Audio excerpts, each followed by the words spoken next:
Eu já fiz muitas sabatinas aqui e nenhuma delas nunca me surpreendeu. E, na verdade, eu participo de sabatina. Assim como qualquer cidadão simples que faz uma faculdade, é ouvido por uma banca no seu TCC. Na sua fala, eu já vi falas profundas, significativas, e que geraram alguma expectativa em mim, principalmente a de Alexandre de Moraes. Nunca ouvi ninguém falar sobre liberdade com tanta propriedade e profundidade. Eu disse ao sabatinado Fachin aqui um dia: não se separa um homem das suas convicções. Porque ele disse a mim: senador, depois que o homem põe a toga nas costas, começa uma nova vida, muda tudo. Eu disse: não, um homem nunca será separado das suas convicções. Veja o comportamento deles. O maior violador de direitos humanos do mundo hoje, um dos top 5, chama-se Alexandre de Moraes. E fez aqui uma sabatina falando de liberdade, um verdadeiro encanto. E é um violador de direitos humanos, um verdadeiro tirano hoje na Suprema Corte do Brasil. Se eu pudesse colocar o áudio aqui, senhor Messias, eu não vou colocar, mas eu tenho aqui a fotografia desse dia da sua entrevista, e que o seu timbre é totalmente diferente, porque aqui nessa sua entrevista, o seu timbre de voz e a sua maneira de colocar não é a mesma produção da sua repetição hoje. Eu quero ler aqui um trecho onde o senhor diz: nós pedimos a prisão preventiva dos envolvidos, foi pedida por mim, como advogado-geral da União, ao ministro Alexandre de Moraes. Não podia ter um outro resultado. E ele determinou a prisão dessas pessoas a meu pedido. As minhas posições, elas são conhecidas e divulgadas há muito tempo. Nada contra a pessoa do cidadão, mas contra as suas atitudes. E assim eu faço na tribuna do Senado e aqui, ao longo de 3 mandatos, nessa casa. O senhor está vendo essa menina de preto aqui? Isso aqui é luto. Ela é a filha do Clezão. Ele morreu nas vísceras do Estado, preso, nesse dia em que o senhor dá uma entrevista, onde o senhor se gloria de ter feito esse feito. Um homem foi preso aqui dentro.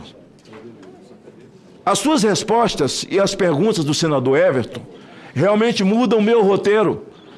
Porque não sei, em 2016, quando o MST, quando os Black Blockers, quando a CUT invadiram a esplanada dos ministérios e queimaram tudo e deram um prejuízo absolutamente maior do que houve. Aliás, não tinham pessoas ali com características de terrorismo ou de qualquer tipo de invasão e violação do Estado de Direito. Tinha vandalismo, tinha sim. Mas como classificar essas pessoas como terroristas e os vândalos em 2016? Invadiram a Câmara dos Deputados, o MST, invadiram o Supremo Tribunal Federal, quebraram também. E nada foi feito, era só movimentos que estavam reivindicando. Por isso, eu pergunto a Vossa Excelência, a pena de Débora do Batom porque ela pichou um patrimônio público, essa pena é justa?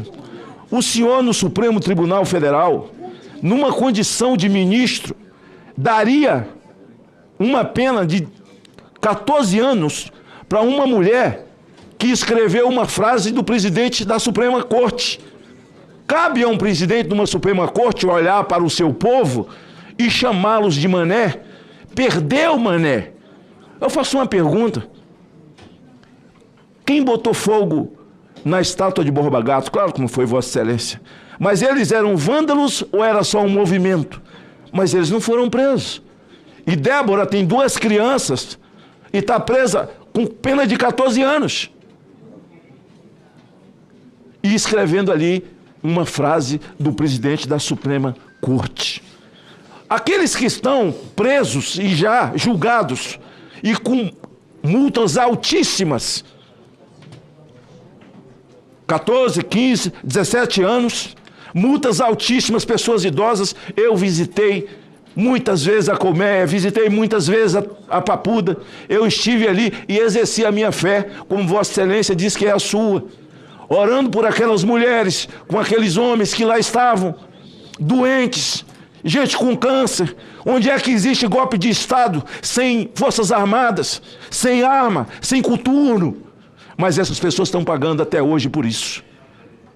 Mudo o rumo da minha fala, porque na verdade eu começaria por um outro lado, que é essa tentativa de dividir. Até recebi um panfleto, até guardei, não vou falar o nome de quem estava distribuindo isso aqui, tentando dizer que o servidor público, no exercício da sua função, ele tem que exercer a sua função e isso o separa das suas emoções. A resposta que o senhor dá como AGU para a sistolia fetal é uma vida pronta. Vossa Excelência sabe disso. Isso aqui é uma vida pronta. Tem 22 semanas. Uma resposta para quem? Para Alexandre de Moraes, que não tem sentimento, não tem empatia. Aliás, eu acho que aquilo ali é um cadáver com uma entidade numa mente de alta periculosidade, sem qualquer simpatia ou empatia. Aqui nas suas respostas, está aqui na minha mão o que a AGU fez. Não tem essa conotação que o senhor colocou aí agora. Ninguém nunca me deu essa surpresa de ser sabatinado aqui. Aqui eu escuto os melhores discursos, eu escuto as melhores respostas. E hoje nós temos a Suprema Corte. A Suprema Corte que Vossa Excelência colocou, ela não existe nem no país de Alice. Nós temos hoje uma Suprema Corte que é um grupo ideológico e malvado. Um grupo de militantes. Eu quase não vou lhe fazer pergunta, mas eu pergunto, é normal um ministro de Suprema Corte fazer apologia ao crime ou se manter no crime, enquanto esse poder legislativo que o senhor diz que respeita a separação dos poderes, e aí um ministro que é relator de um processo em que ele faz parte, porque ele tem um cassino que é proibido no país. Isso é normal? Vossa Excelência, na Suprema Corte, que tipo de procedimento, de que lado Vossa Excelência ficaria? Os escândalos do Banco Master, que envolve ministros viajando em avião de Vocaro, viajando com advogado de Vocaro, e tanto dinheiro dentro de um só escritório de um ministro da Suprema Corte, nós estamos vivendo dias de normalidade. Vossa Excelência citou o voto monocrático, a canetada monocrática. Ô, Magno Malta, vou concluir. O tempo de Vossa Excelência está esgotado. Eu vou concluir. Vou concluir. Uma Suprema Corte que submete o país às afrontas de Gilmar Mendes, por exemplo. Ele é homofóbico. Quando ele ataca o Zema dizendo que poderia chamá-lo de homossexual, Vossa Excelência que fala em inclusão, eu teria muita coisa. Porque hoje, não tocar nesses assuntos é não fazer justiça a esse cidadão aqui, que morreu nas vísceras do Estado, quando o próprio PGR pediu a sua soltura. Então, a mim tem muita contradição, e eu gostaria de ouvir, o tempo é curto, e já encerrou o meu tempo, muito curto, e eu gostaria de ouvir Vossa Senhoria a respeito desses assuntos. Eu não tive tempo de fazer a pergunta sobre a sua peça, quando a sintonia fetal um assassinato altamente brutal. Senador se mata uma criança com Magno uma injeção Malta, no coração. para seguir o regimento, eu infelizmente, o peço a tempo é muito compreensão curto, de Vossa Excelência. mas